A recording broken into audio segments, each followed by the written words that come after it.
ጤና ይስጥልን የከበረ ሰላምታችን በመላው ዓለም ሆናችሁ ቃል ስፖርት ዩቲዩብ ቻናላችንን ለምትከታተሉ ውድ አድማጮቻችን ሁሉ ይድረስ ብለናል። ከእናንተ ከሆነ ቃል ስፖርት ዩቲዩብ ቻናል ለዚህም ሰዓት መርጠን ያሰናዳላችሁን ስፖርታዊ ጥንቅሮች በቅደም ተከተል እንደ ሁልጊዜው እያጋርናችሁን ቆያለን። እናንተ ደግሞ ላይክ፣ ሰብስክራይብ፣ ሼር በማድረግ አጋርነታችሁን አሳዩን። ለመልካም ምኞቶቻችሁ ሁሉ እጅግ አድርገን አመስጋኞች ነን። ፈጣሪ ያክብርልን ብለናል። በመረጃ ሰዓታችን አስቀድመን የሀገር ቤት ለየት ያለ ጥንቅር ይዘናል። በቆይታችን ተከታተሉታላችሁ። በባህር ማዶ የመረጃ ሰዓታችን ነገሮች ተጋግለው የቀጠሉበት ቤርናቢዮ ማድሪድ ላይ ቆይታዎች እናደርጋለን። የጉዳት ዜናዎችና ጋዜጣዊ መግለጫዎች ላይ ትኩረት እናደርጋለን። ልዩ ጥንቅር ይዘናል። የባርሴሎና ፕሬዝዳንታዊ ምርጫ ቅስቀሳ እየተካሄደ ነው። ቅስቀሳው ቁስቆሳን በስቶበታል። ለየት ያለ ጥንቅር ይዘናል። በመረጃ ሰዓታችን በጣሊያን፣ በጀርመን፣ በፈረንሳይም ተዘዋውረን አንድ ለየት ያለም ጥንቅር በመካከለኛው ምስራቅ እንዲሁ ለእናንተ ውድ አድማጮቻችን እናደርሳለን። በተወዳጁ የእንግሊዝ ፕሪሚየር ሊግ የመረጃ ሰዓታችን በርከት ያሉ መረጃዎችን ይዘናል። ተጠባቂ የ8ኛ ሳምንት መርሃ ግብሮችና 27ኛ ሳምንት ጋር በተያዘም እንዲሁ ለየት ያሉ ጥንቅሮችን ይዘናል። በታላቆቹ የፕሪሚየር ሊግ ክለቦች ማንቸስተር ሲቲ ቤት ፊል ፎደንን የተመለከተና ምናልባትም ሲቲ ቀንቶት የፕሪሚየር ሊግ ዋንጫን ካነሳ ማን ነው ኃላፊነት መውሰድ ያለበት በሚል ጉዳይ ላይ ጄሚ ካራገር ለአንድ ሰው ሰጥቶታል። ዋንጫውን ሲቲ ካሳካ ለማን ሰጠ፣ በምን ምክንያት የሚለውን እነግራችኋለን። ከቼልሲ ጋር በተያዘ የዓለም ዋንጫ ፍጻሜ በኋላ አንድ ተጫዋች ለማስኮብለን እንደሚሰሩ በግልጽ አስታውቋል። ሊያም ሮዛኒየር ሆይ ቅጣው እየተባለ ነው አንድን ተጫዋች። ለመሆኑ ይቀጣ የተባለው ተጫዋች ለምን ይቀጣስ ተባለ? ተጨማሪ መረጃ በቼልሲ በኩል ስናነሳ የቡድኑን ወሳኝና ቁልፍ ተጫዋቾች ሌጀንዶችንም ጭምር እንዲሁ አያይዘን ለእናንተ ውድ አድማጮቻችን በመረጃ ሰዓት እናካፍላችኋለን። ከሊቨርፑል ጋር በተያዘ ሊቨርፑል አንድን ተጫዋች አጥብቆ መፈለጉን የተረዳ ኃያል ክለብ ቅያሬ ያዋጣኛል የሚል እቅድ አለው እየተባለ ነው። ለመሆኑ ይቅድ በሊቨርፑል ደጋፊዎች ዘንድ እንዴት ይታያል? በመረጃ ሰዓታችን ምላሽ ተሰጡን ያላችሁ። ከዛ ውጪም በሊቨርፑል በኩል የዝውውር መረጃና ተጨማሪ የቡድን ዜናዎችን በስፋት ለሊቨርፑል ደጋፊዎች እንደ ሁልጊዜው ዛሬም ይዘን መጥተናል። ሊቨርፑልያን አብራችሁን ቆዩ። በአርሰናል የመረጃ ሰዓታችን ቀጣይ የሚጠብቁትን የአውሮፓ ሻምፒዮንስ ሊግ የዕጣ ድልድል እናነሳለን። ፌብራሪ ለአርሰናል ተጠናቋል። በቀጣይ ወር የመጀመሪያ ጨዋታቸውን ከበድ ባለ ሳምንት ነው የሚጀምሩት። ከዚህ ጋር በተያዘ የሳምንቱን ቁልፍ ተጫዋቾች፣ ቁልፍ አጋጣሚዎች ካነሳን በኋላ የቶትናምና የአርሰናል ጨዋታ ላይ አንድ የተፈጠረ ሁነት ነበረ። ፒርስ ሞርጋን የአርሰናል ደጋፊ ነው። በተፈጠረው ሁነት መናደዱን በግልጽ በማህበራዊ ትስስር ገጹ ላይ ጽፏል። ከዛ በዘለለ ሂደቱ የተፈጸመው ራይስ ላይ ነው። የዘረኝነት ጥቃት ባይሆንም ያው ራይስ ነጭ ተጫዋች ስለሆነ ግን ጥቃቱ እንዴት ያለ ነበር፣ ምን ምላሽ ሰጠ ራይስስ የሚለውን ጨምሮ ለአርሰናል ተጨማሪ መረጃ ይዘናል። በዩናይትድ የመረጃ ሰዓታችን ልክ እንደ ባለፈው ክረምት በጣም ጥናት የተሞላበት ዝውውር በዩናይትድ ይጠበቃል። ተጨማሪ መረጃዎችን እናነሳለን። ከዚህ ጋር በተያያዘ ባለፈው ክረምት የመጡት ግን ፍሬያቸውን ዩናይትድ አሁን በደንብ እያገኘ ይገኛል። ከግብ ጠባቂው እስከ አጥቂው። ከዛ በሰለለ የቡድኑ ወሳኝና ቁልፍ ተጫዋቾች በማንቸስተር ዩናይትድ በኩል መረጃዎችን እናካፍላችኋለን። ተጠባቂ ጨዋታ አለ። በማንቸስተር ዩናይትድ በኩል የለንደን ክለብ ይፋለማል። በቀጣይ አሁን የዩናይትድ ደጋፊዎች በሙሉ መተማመን ጨዋታ የሚያዩበት ሳምንታት እንደመጡ ይታወቃል። ተጨማሪ ጥንቅሮችን በጉዳዩ ላይ እናነሳለን። አብራችሁን ቆዩ። ላይክ፣ ሰብስክራይብ፣ ሼር አድርጉን። ለሀሳብ አስተያየታችሁ፣ ለመልካም ምኞቶቻችሁ ሁሉ ፈጣሪ ያክብርልን። በመረጃ ሰዓታችን ላይክ እያረጋችሁን አብራችሁን ቆዩ። በሀገር ቤት ጉዳይ እንጀምር። ውድ ቤተሰቦቻችን እስከ መቼ ነው 130 ሚሊዮን ህዝብ ይዘን ምርጥ 11 ማግኘት ለብሔራዊ ቡድን ማብቃት ሳንችል ሁሌ አንገት እየደፋን የምንኖረው እያሉ ነው። በነገራችን ላይ የኢትዮጵያ እግር ኳስ ፌዴሬሽን ፕሬዚዳንት አቶ ኢሳያስ ጅራ ዛሬ ላይ በቀኝ አልተገዛንም ብለን የምንኮራው ቀደም ሲል ለአባቶቻችን በባዶ እግር ከዚህ ተነስተው አድዋ ድረስ ከትመው ባስመዘገቡ ድል ነው ያሉት የፌዴሬሽኑ ፕሬዚዳንት፣ እኛስ እዚህ ያለን ሰዎች ወደፊት ልንኮራበት ለተተኪዎች የምናስረክበው ታሪክ ምንድን ነው? ይህ ሊያንገበግበን ሊያስቆጨን ይገባል እያሉ ይገኛሉ። ይህ ንግግሬ መድረክ ለማሳመር ሳይሆን እስከ መቼ የሚለው ነገር ካሁን በኋላ ማብቃት ይገባል ብዬ አስባለሁ እያሉ ነው የኢትዮጵያ እግር ኳስ ፌዴሬሽን ፕሬዝዳንት አቶ ኢሳያስ ጅራ። በተረፈ ቁጭትን አምጥተህ ዛሬ በደስታችን ቀን ቁጭትን ታወራለህ አትበሉኝ። ለማንኛውም እንኳን ደስ አላችሁ፣ እንኳን ለዛሬ ቀን አበቃችሁ ብለው ነበረ የኢትዮጵያ እግር ኳስ ፌዴሬሽን የ2017 ምርጦችን ምርጥ ብሎ ሊሸልም ባዘጋጀው ፕሮግራም ላይ ነው። ሀገራችን መውደድና ብሔራዊ ቡድናችን ለስኬት ማብቃት አለብን ብዬ አስባለሁ። ያለበለዛ ዛሬ የወሰድነው ሽልማትና እውቅና ከዚሁ አዳራሽ አያልፍም እያሉ ነው አቶ ኢሳያስ ጅራ። የኢትዮጵያ እግር ኳስ ፌዴሬሽን እንዴት 130 ሚሊዮን ህዝብ 11 ምርጥ ያጣል እያሉ ነው። ጉዳዩን እሳቸው ካነሱት እኛም እንላለን ክቡርነቱ ምርጥ 11ን ከ130 ሚሊዮን ህዝብ ልናጣ ይገባም፣ ያስቆጫል። 11 ምርጦችን የሚያፈራ ማህፀን አልጠፋም ተብሎ ከታሰበና በቁጭት ከተሰራ ደግሞ እኛም እንላለን ተጠባባቂዎችም ነሆ ከዚሁ ላይጠፉ ይችላሉና ቢሰራበት መልካም ነው ብለን ወደ ባህር ማዶ ስፖርታዊ ጥንቅሮቻችን ተሸጋገርን። ውድ ቤተሰቦቻችን ከማድሪድ እንጀምር። ሮድሪጎ ጎኤዥ ዛሬ ልምምድ ሰርቷል። ስለዚህ በተጠባቂ ቤኔፊካ ጨዋታ ላይ የመገኘት እድሉ አሁን በደንብ ከፍ ብሎ መጥቷል። በማድሪድ በኩል ጨዋታዎች በመጡ ቁጥር ጉዳቶች በስፋት እየሰማ እንገኛለን። አንደኛው የሰማነው ዛሬ ጉዳት የዲያን ሁይሰንን ነው።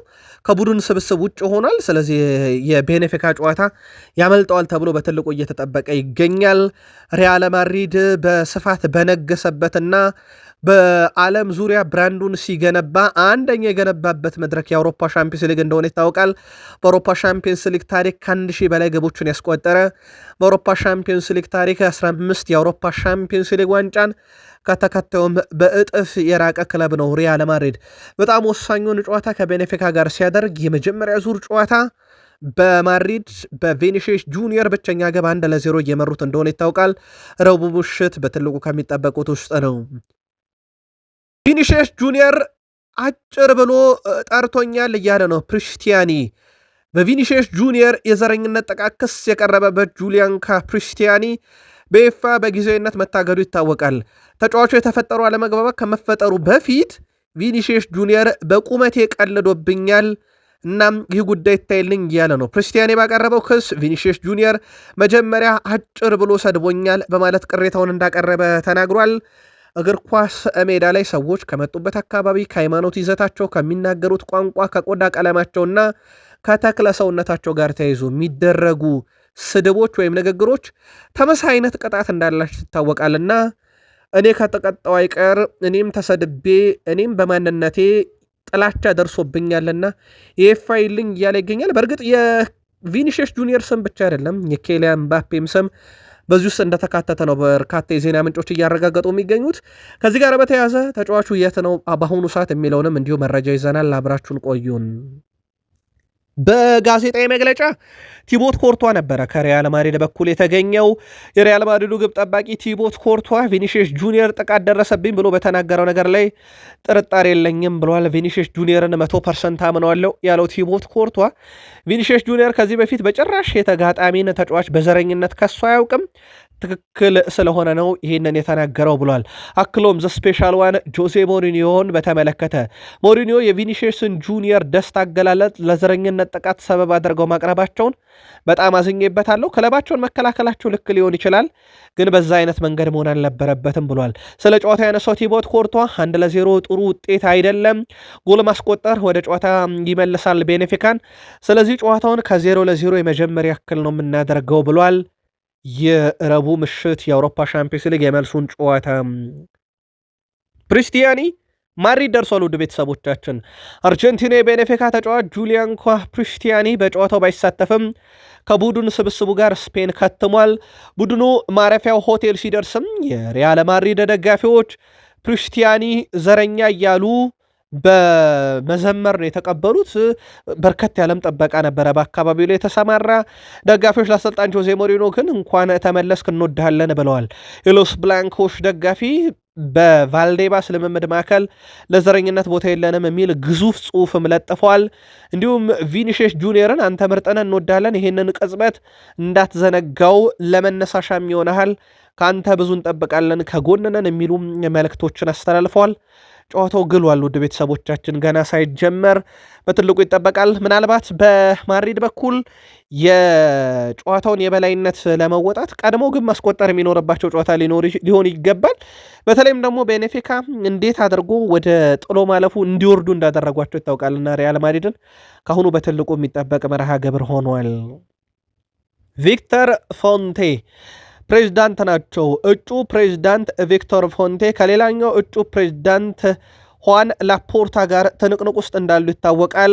የምርጫ ቅስቀሳ ላይ ናቸው። ቅስቀሳው ግን ብዙ ነገሮች እየተሰሙበት ይገኛሉ። ለአብነት ያክል ዛሬ ቪክቶር ፎንቴ የቀድሞ የባርሴሎና ፕሬዚዳንትን በተመለከተ ሁዋን ላፖርታ ሁልጊዜ በተናገረ ቁጥር ይዋሻል ብለዋል። ላፖርታ ከሚናገረው በተቃራኒ ዓለም የሚኖር ሁልጊዜ የሚዋሽ ነው። አንዳንድ ጊዜ ዝም ብዬ ሳስበው ከአሜሪካው ፕሬዚዳንት ዶናልድ ጄ ትራምፕ ጋር ይመሳሰልብኛል ብለው ጉዳዩን ወደ ፖለቲካው ዓለምም ወሰድ አድርገውታል። ቪክቶር ፎንቴ እኔ ከተመረጥኩ ብለው በርካታ ነገሮችን አስቀምጠው ሜሲን መልሳለሁ ሲሉ፣ በተቃራኒው ሁዋን ላፖርታ ደግሞ ሐውልት እሰራለሁ ብለው ቅስቀሳ እያደረጉበት እንደሆነ ይታወቃል። ሜሲን በእርስ በርሳቸው ደግሞ አንዱ አንዱን እየዘለፈ ይገኛል። ሁዋን ላፖርታ በዛሬው ዘለፋቸው ወደኋላ መለስ ብለው የቀድሞ ፕሬዚዳንትን ተሳስቶም ቢሆን ለሪያል ማድሪድ ሲሰራ የነበረ ማለታቸውን ቀደም ባለው ስፖርታዊ ጥንቅር አካተንላችሁ ነበር። ቦካ ጁኒየርስ በጣሊያን ሴሪኤ ለሮማ እየተጫወተ የሚገኘውን ፓብሎ ዲባላን የገላቸው የማድረግ ፍላጎት አላቸው ተብሏል። ተጫዋቹ በቀጣይ ክረምት ላይ በነፃ ወኪል ለማስፈረም ነው ፍላጎት ያላቸው። በርከት ያሉ የዜና ምንጮችን ማረጋግጠውታል። ተጫዋቹን በተመለከተ እስካሁን መዳረሻውን ግልጽ አላደረገም። ግን የአርጀንቲናው ክለብ ቦካ ጁኒየርስ ፓብሎ ዲባላን የግላቸው ማድረግ ይፈልጋሉ ተብሏል። በጣሊያን ቆይተን ተጨማሪ መረጃ ለማድረስ ያክል አታላንታ አሰልጣኝ ከቀየረ በኋላ በተለይም ራፋኤል ፓላዲኖ ክለቡን ከተረከቡ በኋላ አጠቃላይ ያደረጓቸው ጨዋታ ብዛት 15 ደርሷል። በሴሪኤ አሁን አታላንታ በሳቸው የ15 ጨዋታ 10 ድል 2 አቻ 3 ሽንፈት ብቻ ነው ያስተናገደው። ሌላ በጣም አስደናቂ ቡድን ገንብቷል። የፓርማን ከሰሞኑ አንስተንላችሁ ነበረ። ከዛ በዘለለ በጣሊያን ሴሪ ምርጥ 11ዶች ይፋ ሲደረጉ ኢንተር የሴሪኤው መሪ አንድ ተጫዋች ብቻ ነው ማስመረጥ የቻለው አካንጄን። ከዛ በዘለለ ጄኖዋ 2 ተጫዋቾችን አስመርጧል። ፊዮረንቲና፣ ሳሱሎ፣ አታላንታ፣ ሮማ፣ ኮሞ፣ ቦሎኛ፣ ፓርማና እንደዚሁም ደግሞ ሊሴ አንዳንድ ተጫዋቾችን ማስመረጥ ችለዋል። በጀርመን ቡንደስሊጋ ቦሩሲያ ዶርትመንድ በታሪክ 3ኛውን በጣም ትልቅ ነጥብ ሰብስቧል። 2ኛ ላይ በመቀመጥ 2ኛ ሆኖ ከዚህ በፊት በርካታ ነጥቦችን በመሰብሰብም የቦሩሲያ ዶርትመንድ ታሪክ ከፍ ያለ ነበር። ከዛሬ 10 ዓመት በፊት 54 ነጥቦችን ሰብስበው ነበረ ከ23 ጨዋታ በኋላ። ያ 2ኛ ደረጃ ላይ ሆኖ በርካታ ነጥብ የሰበሰበ የቡንደስሊጋ ክለብ ያደርገዋል በታሪክ። ከዛ በኋላ ባየር ሙኒክ በ2023/24 53 ነጥቦች ላይ ነበረ ከ23 ጨዋታ በኋላ። ከዛ ባየር ሙኒክ በ1985/88 ላይ 52 ነጥቦችን ይዞ ነበር። ያንን ሪካርድ ነው የተጋራው አሁን ቦሩሲያ ዶርትመንድ በ2025/26 የውድድር ዓመት ከ23 ጨዋታ በኋላ 52 ነጥቦችን ሰብስቦ በርካታ ነጥቦችን ሰብስቦ 2ኛ ደረጃ ላይ የተቀመጠ በታሪክ 3ኛውን ነጥብ ነው ማስመዝገብ የቻለው። ምናልባት የጣሉት ነጥብ እንጂ ከዚህም ከፍ ያለ ለባየር ሙኒክም ስጋት ሆኖ መቀጠል የሚያስችል ነበር። ግን በዚህ ሳምንት ነጥብ እንደጣሉ ይታወቃል። በአውሮፓ 5 ታላላቅ ሊጎች ውስጥ በባየር ሙኒክ ቤት 3ቱን ጥምረት ብናነሳ ኦሊሴ፣ ሃሪኬን እና እንደዚሁም ሉዊስ ዲያዝ በተጫዋቾቹ በኩል በዚህ ውድድር ዓመት ከ75 በላይ የግብ አስተዋጽኦን ማበርከት ችሏል። በጣምራ ግብ ሲደመር አሲስት ማለት ነው። በአውሮፓ ቀዳሚ ያደርጋቸዋል። ከዚ የሪያል ማድሪድ 56 ይከተላል። የሲቲ 48 ነው። 3ኛው ነው በአውሮፓ 5 ታላላቅ ሊጎች የሲቲ የሪያን ሼርኪ፣ የፊል ፎደን እና እንደዚሁም የሃላንድ ጥምረት 48 የግብ አስተዋጽኦ ላይ ደርሷል።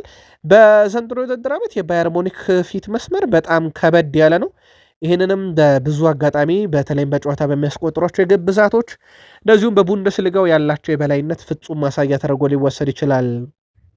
በአውሮፓም በነገራችን ላይ እንደ ክለብ በርካታ ገቢ ያለው ባየር ሙኒክ ነው። ይሄ አንደኛው ማሳያ ተደርጎ ሊወሰድ ይችላል። 121 ግቦችን ከመረብ አሳርፏል ባየር ሙኒክ በሁሉም ውድድር። ከአውሮፓ 5 ታላላቅ ሊግ ቀዳሚ ነው። ባርሴሎና በ103 ይከተላል። አርሰናል 96 አለው። ሲቲ 95፣ ኢንተር ሚላን 86 ግቦችን አስቆጥረው እስከ 5 ያለውን ደረጃ ይዘዋል። ምናልባት እስከ 10 ያለውን ካየን ሪያል ማድሪድ፣ ፒኤስጂ፣ ማርሴይ፣ ሊቨርፑል፣ ቼልሲ እያለ ይቀጥላል። በፕሪሚየር ሊግ አርሰናል ነው ቀዳሚው 96 ግቦችን በሁሉም መድረክ በማስቆጠር። ሌላው ባየር ሙኒክ ቤት ልናነሳ የወደር ነው ተጫዋቻቸውን ኮንትራት በማራዘም ጉዳይ ላይ ጥረት እያደረጉ መሆኑን ነው።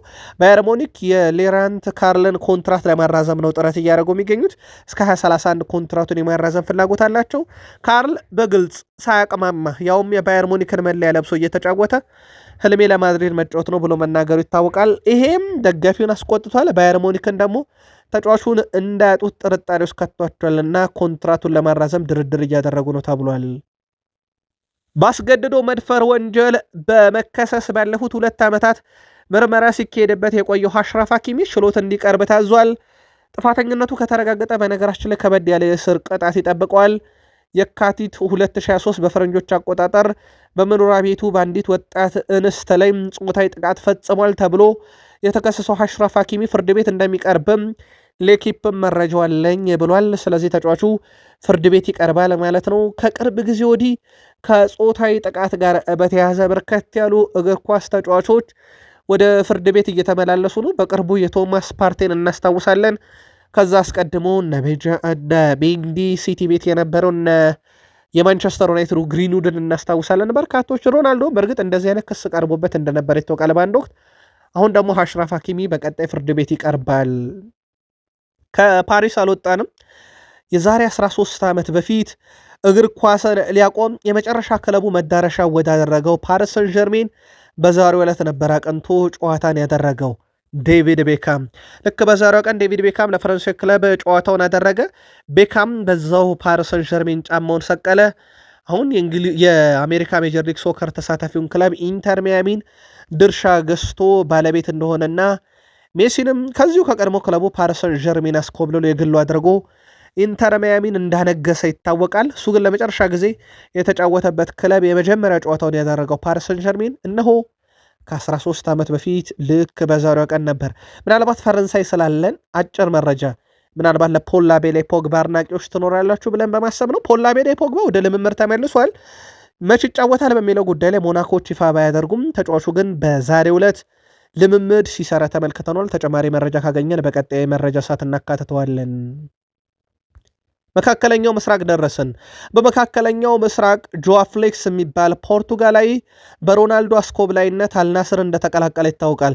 ተጫዋቹ ከቼልሲ ወደ ቤኔፊካ ሊያመራ በጣም የቀረበ ዝውውር ስለነበረ ጆዋ ፍሌክስ አሁን 30 የግብ አስተዋጽኦ ላይ ደርሷል። በሁሉም መድረክ ለአልናስር በአዲሱ ክለቡ 33 ጨዋታ ብቻ ነው ያደረገው። 19 ግብ ናቸው፣ 11 አሲስት ናቸው። የአውሮፓን እግር ኳስ ትቶ ከሄደ በኋላ ድንቅ የሚባል ጊዜን እያሳለፈ ነው። ምናልባት አልናስር ዘንድሮ የሳውዲ ፕሮ ሊግን ካነሳ ይጠበቃል። ሌላው ሳዲዮ ማኔ ነው። ሳዲዮ ማኔ በአፍሪካ ዋንጫ ከአልናስር ከወጣ በኋላ አልናስር በብዙ ተዳክሞ ተመልክተ ነው ነበረ። አሁን ተመልሷል። አልናስር በእርግጥ ቀሪ ጨዋታ አለው። ወደ ሁለተኝነት ቢንሸራተትም ቀሪ ጨዋታውን ሲያደርግ አንደኝነቱን መረከብ ይችላል ካሸነፈ። ሳዲዮ ማኔን በምክንያት ነው ያነሳ ነው። ሳዲዮ ማኔ ሴኔጋል አፍሪካ ዋንጫ ሻምፒዮን በመሆኗ ያገኘውን የቦነስ ሽልማት በሙሉ በትውልድ መንደሩ ተጨማሪ ሆስፒታልና ትምህርት ቤት ይገነባ ዘንድ ስጦታ አበርክቶታል። እደግመዋለሁ። ሳዲዮ ማኔ ሴኔጋል አፍሪካ ዋንጫ ሻምፒዮን በመሆኗ ያገኘውን የቦነስ ሽልማት በሙሉ በትውልድ መንደሩ ተጨማሪ ሆስፒታልና ትምህርት ቤት ይገነባ ዘንድ ስጦታ አበርክቶታል። ውድ ቤተሰቦቻችን በቃል ስፖርት ዩቲዩብ ቻናላችን በኢትዮጵያ ፕሪሚየር ሊግ ከ500 ሺህ ብር በላይ በወር የሚያገኙ በርካታ ተጫዋቾች እንዳሉ ዘገባ ሰርተን ነበረ። ከዚህ 500 ሺህ ብር ላይ በወራዊ ደሞዝ የሳዲዮ ማኔን ያክል ማን እየተሳተፈበት ነው፣ ማን ምን እየሰራበት ነው የሚለው ግን የቤት ስራ አድርጋ ነው እንለፍ። በድጋሚ መልካም ቆይታ ብለናል። ቃል ስፖርት ዩቲዩብ ቻናል ላይ ናችሁ። አጫጭር ስፖርታዊ መረጃዎችን እያጋራናችሁ እንገኛለን። ከተወዳጁ የእንግሊዝ ፕሪሚየር ሊግ ብቻ ወዳገኘናቸው የዕለቱ ጥንቅሮች እንሻገር። ከፕሪሚየር ሊግ መረጃችን ጋር ስትቆዩ ላይክ፣ ሰብስክራይብ፣ ሼር እያደረጋችሁ በድጋሜ መልካም ቆይታ ተመኘን። ፕሪሚየር ሊጉ 28ኛ ሳምንት መርሃ ግብሮችን በተመለከተ ጨዋታ የሚመሩ አርቢትሮችን ይፋ አድርጓል። ወልቭስ ካስቶን ቪላ፣ ክሬግ ፓውሰን፣ በርንማውዝ ከሰንደርላንድ፣ ጄሬድ ጊሌት፣ በርንሌ ከብሬንትፎርድ፣ ሳሙኤል ባሮት፣ ሊቨርፑል ከዌስትሃም የሚያደርጉትን ጨዋታ ቲም ሮቢንሰን በመሃል ሜዳ ዳኝነት፣ ሚኬል ሳሊስበሪ ደግሞ በቫር ዳኝነት ይመሩታል።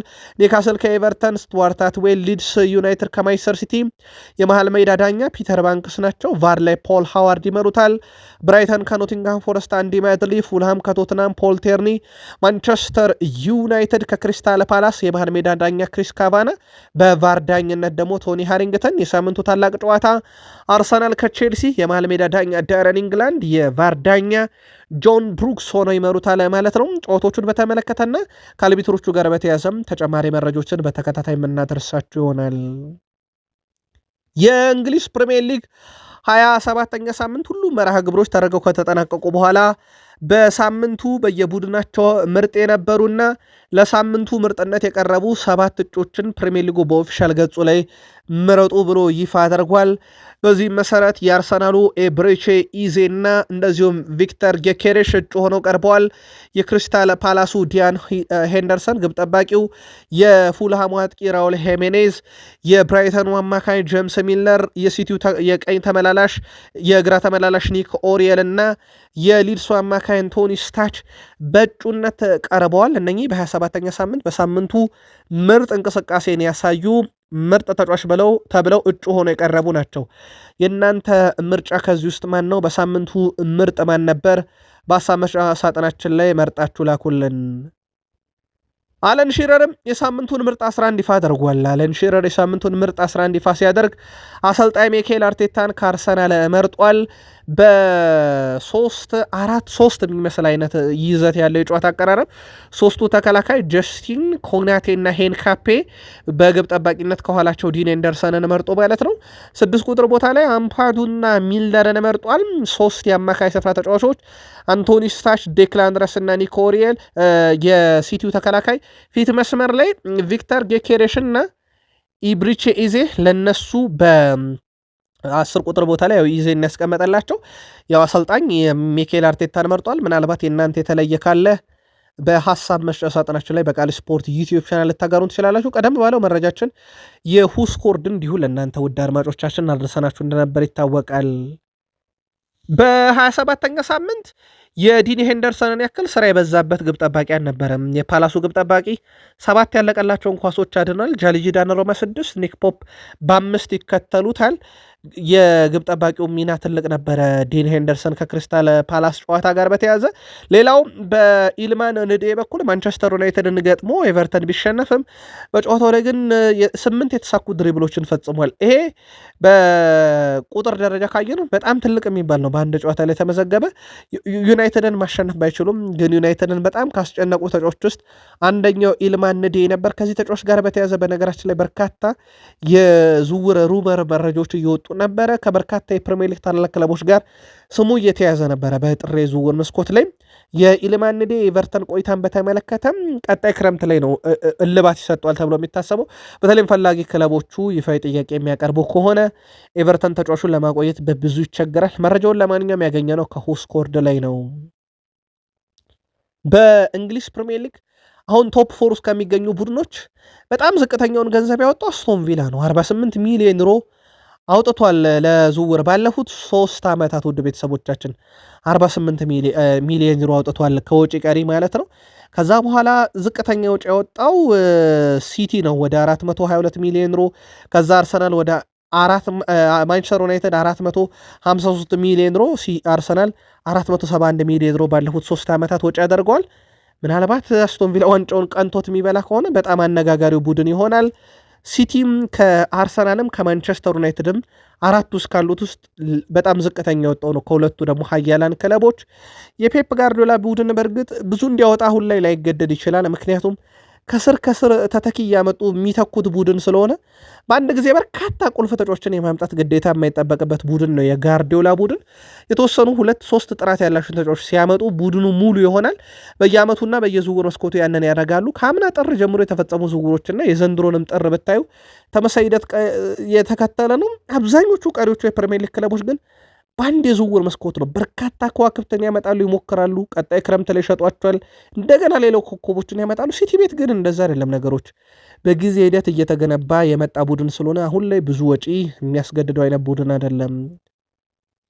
ፊል ፎደን ዘንድሮ ብዙ እየተተቸ ይገኛል። በሲቲ ቤት እንደ ወትሮ አይደለም በሚል 25ኛ ዓመቱ ላይ ይገኛል። በነገራችን ላይ ከኢገር ቲያጎ ካስታወሳችሁት የብሬንትፎርዱ አጥቂ 24 ዓመቱ ነው ኢገር ቲያጎ።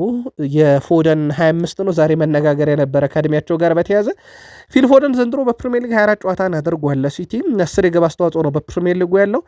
7 ጎል፣ 3 አሲስት፣ 4 ቢጫ ካርድ አይቷል። በሻምፒዮንስ ሊግ 7 ጨዋታን አድርጓል።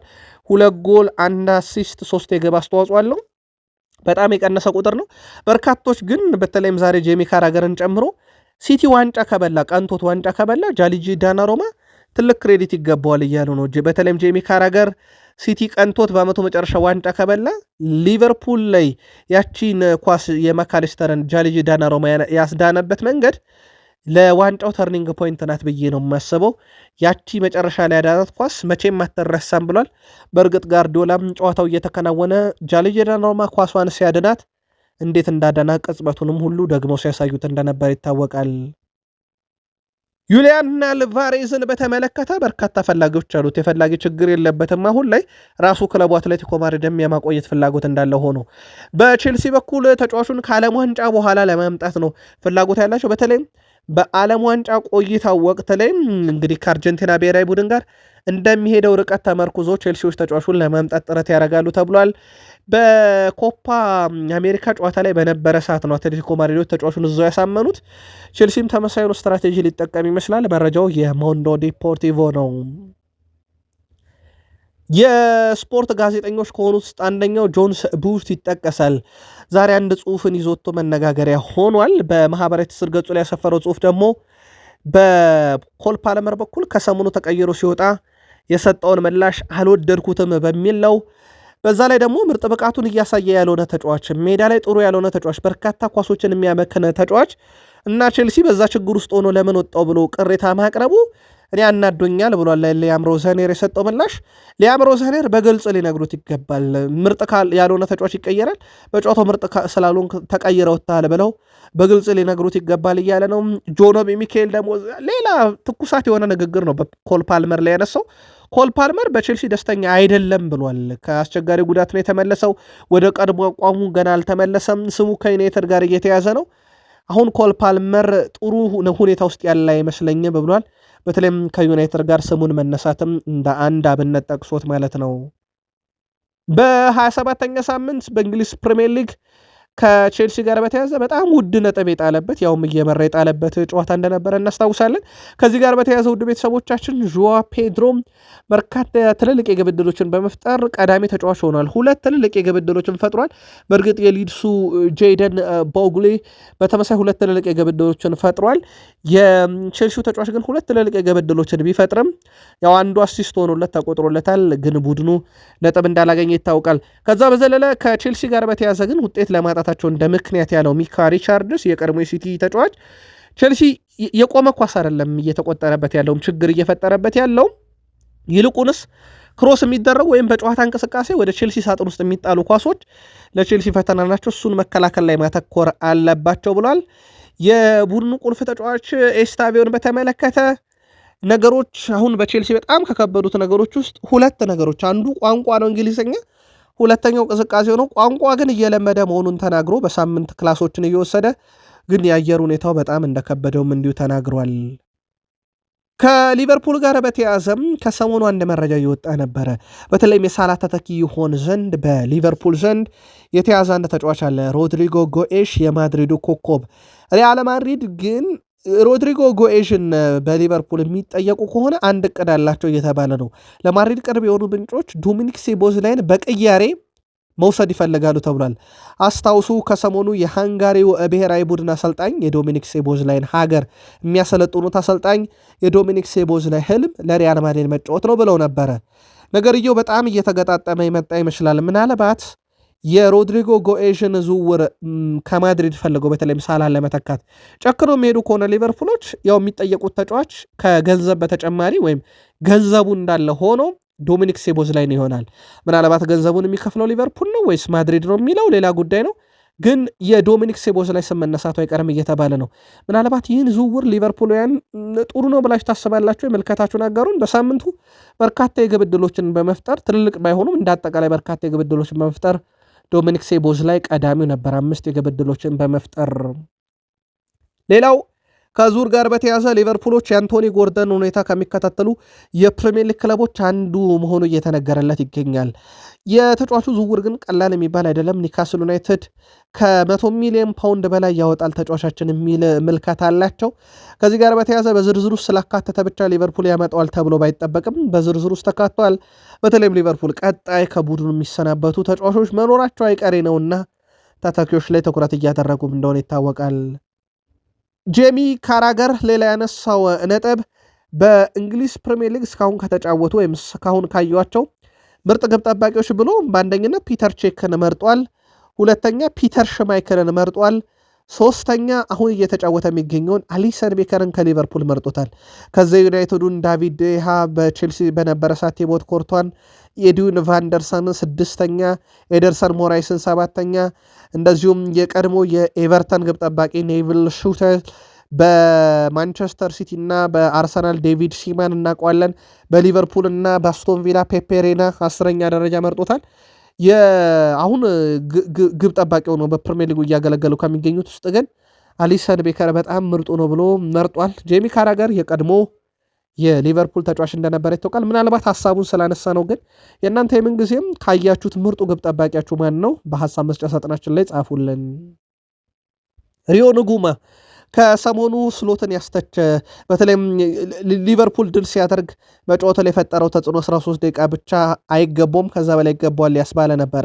ሪዮ ንጉማ ተጨማሪ ደቂቃዎችን ስለማግኘት ተጠይቆ አሁንም ቢሆን በአሰልጣኙ እምነት ለማግኘትና ተጨማሪ ደቂቃዎችን ለማግኘት መጣር ነው የሚገባኝ። ይህ ለእኔ ተጨማሪ የጨዋታ ደቂቃን የሚያመጣ ጥረት ሳደርግ ደቂቃው እንደሚገኝ እርግጠኛ እያለ ይገኛል። ከዛ በዘለለ ሪዮ ንጉማ በጣም ጥሩ ድል ነበር በዚህ ሳምንት ያስመዘገብ ነው። በጨዋታው ላይም የበኩሌን በማበርከቴ በጣም ደስተኛ ነኝ ብሏል። የአሌክሲስ ማካሊስተር የመጀመሪያ ጎል መሻሩ ያሳዝናል፣ ነገር ግን ቡድኑን ለመርዳት እሞክራለሁ። ማድረግ የሚችለው ይህ ብቻ ነው። አሰልጣኙ በሚፈልገኝ ጊዜ ሁሉ አለው ብዬም ለቡድኑ ግልጋሎት ሰጣለሁ ብሏል። በሪዮ ንጉማ በኩል ስለ አርኔ ስሎት ሀሳቡን አጋርቶ አርኔ ስሎት ለእኔ በጣም አስፈላጊ ሰው ነው እና በብዙ መንገድ አግዞኛል፣ በብዙ መንገድ እየረዳኝ ነው። ከስልጠና በኋላም ሁልጊዜ ምክሮችን ያካፍለኛል፣ ልምዶችን ያካፍለኛል። ጥሩ ግንኙነት አለንም ብሏል ከአሰልጣኝ አርኔ ስሎት ጋር። በርካቶች ግን ተጨማሪ ደቂቃ ያስፈልገዋል የሚለውን ጉዳይ አጽንኦት ሰጥተው እየተከራከሩበት ነው። በኤምሬትስ ከኤቨርተን ጋር የሚደረገውን ጨዋታ በተመለከተ የአውሮፓ ሻምፒዮንስ ሊግ የዕጣ ድልድል የጨዋታ ሰዓትና ቀን ለውጥ ሊያስደርግ ይችላል እየተባለ ነው። በተለይ አርሰናል መጫወታውን ያደርጋል የሚለው ያው ቀጣይ ተጋጣሚዎቻቸውን እንግዲህ ለማወቅ ከ1 እስከ 8 ያጠናቀቁት አርሰናልን ጨምሮ በሁለቱ ምሽት የሚደረጉትን የማክሰኞና የረቡዕ ምሽት የአውሮፓ ሻምፒዮንስ ሊግ የመልስ ጨዋታዎችን መጠበቅ ግድ ይላል። አርሰናል ፌብራሪ ወር ላይ ያደረጋቸውን 6 ጨዋታዎችም ያለ ሽንፈት እንዲሁ ያጠናቀቀበት ነው። ቼልሲን 1-0፣ ሰንደርላንድ 3-0፣ ብሬንትፎርድ ጋር 1-1፣ ዊጋንን 4-0፣ ኮልቭስ 2-2፣ ቶትናምን 4-1 አሸንፎ የፌብራሪ ወርን አጠናቋል። እንዴት ያለ ወር ነበር ለአርሰናል ደጋፊዎች?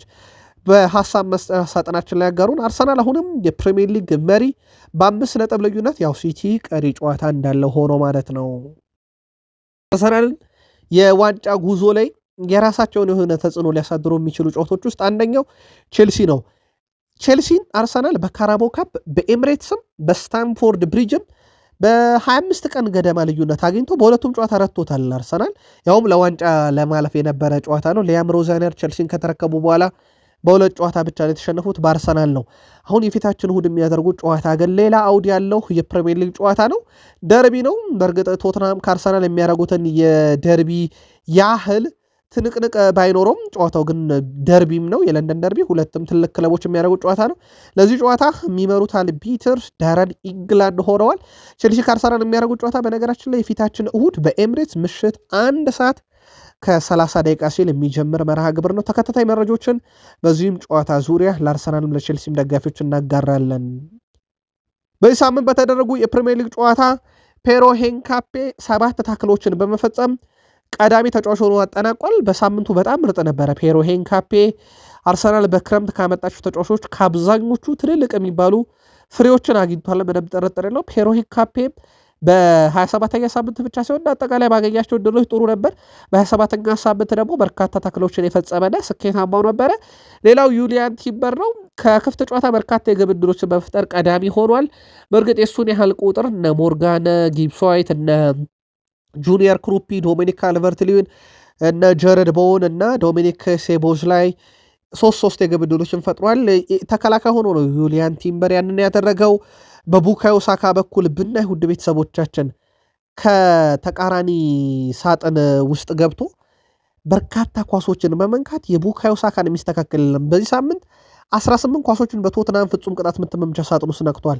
ይሄ ከተከታዩ ኮል ፓልመር ራሱ በእጥፍ እንዲበልጥ ያደርገዋል። ፓልመር ከበርሌ ጋር በነበረው ጨዋታ 9 ኳስ ነክቶ ነው ሁለተኛ የሆነውና የቡካዮ ሳካ ቁጥር በጣም ትልቅ የሚባለው ያው ብዙ ወቅታዊ ሁኔታው ላይ መከራከሪያና ጥያቄ ሳካ ላይ ቢነሳበትም ከሰሞኑ የነበረው የኖርዝ ለንደን ወይም ይሄ ሰሜን ለንደን ደርቢ ጨዋታ ጋር በተያዘ አንድ ጥቃት ደርሶበታል ዴክላን ራይስ። በነገራችን ላይ ጥቃቱ በእርግጥ የዘረኝነት ጥቃት አይደለም፣ ያው ነጭ ተጫዋች ስለሆነ የዘረኝነት ጥቃት ይደርስበታል ተብሎ አይታሰብም።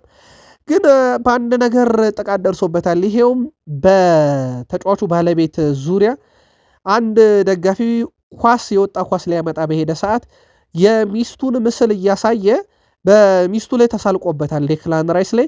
ከዚህ ጋር በተያያዘ ምናልባትም የቶትንሃም ስፖርት ክለብ ደጋፊውን አፈላልጎ እርምጃ ይወስድበታል ተብሎ ይጠበቃል። አለበለዚያም የፌው ቅጣት ሊጥልበት ይችላል ተብሏል ቶትንሃም ላይ። ከዚህ ጋር በተያያዘ የአርሰናል ደጋፊ እንደሆነ በግልጽ የሚታወቀው ጋዜጠኛው ፒርስ ሞርጋን ደጋፊው መልእክት ልኮለታል። በሚቀጥለው ዓመት የሰሜን ደርቢ ጨዋታ ለመጫወት ስትመጣ ከዋትፎርድ ተጫዋቾች የሴት ጓደኞቻቸው መፈለግ ይኖርባል፣ ምክንያቱም ቀጣይ ዓመት ቶትናም ፕሪሚየር ሊግ ስለማይጫወት ብሎ ምላሽ ሰጥቶታል።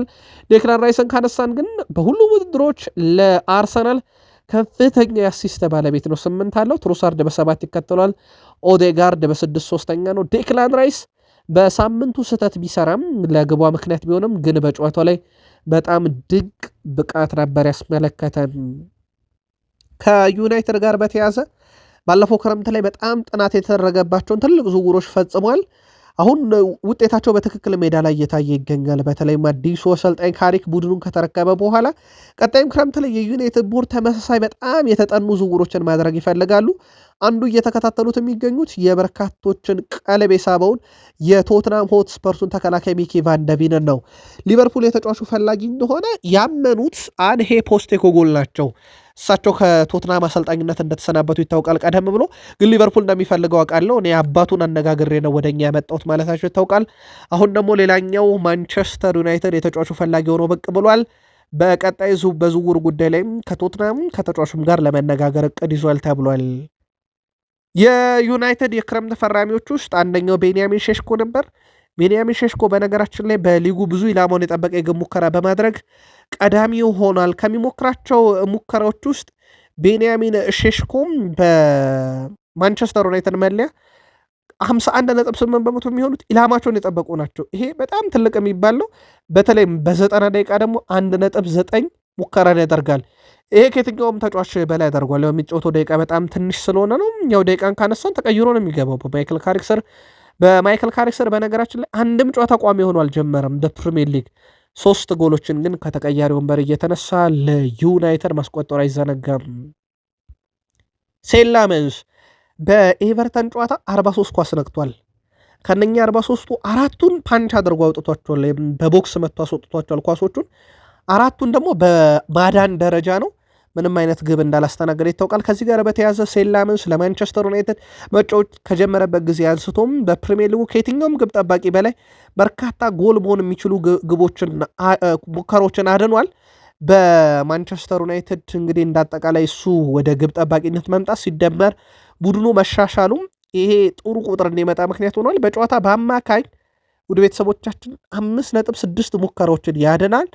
የፕሪሚየር ሊጉ ይሄ ቀዳሚ ያደርገዋል እሱ መጫወት ከጀመረበት ጊዜ ጀምሮ። በኤቨርተኑ ጨዋታ ደግሞ የኤቨርተንን የአየር ላይ ኳስ በተለይም አደገኝነት ከማዘር ምት የሚመጡትንም በእጅ የሚወረወሩትንም ክሮስ የሚደረጉትንም በማዳን ትልቅ ግልጋሎት ሰጥቶ ነበረ። ሌላኛው ብሪያን ሜሞ ነው። ማንቸስተር ዩናይትድ የክረምት ፈራሚዎች ውስጥ ካለፈው የውድድር ዘመን አንስቶ በፕሪሚየር ሊጉ 25 ሲደመር ግብ ያለው 10 ሲደመር አሲስት ያለው ተጫዋች ብሪያን ምቤሞ ይጠቀሳል።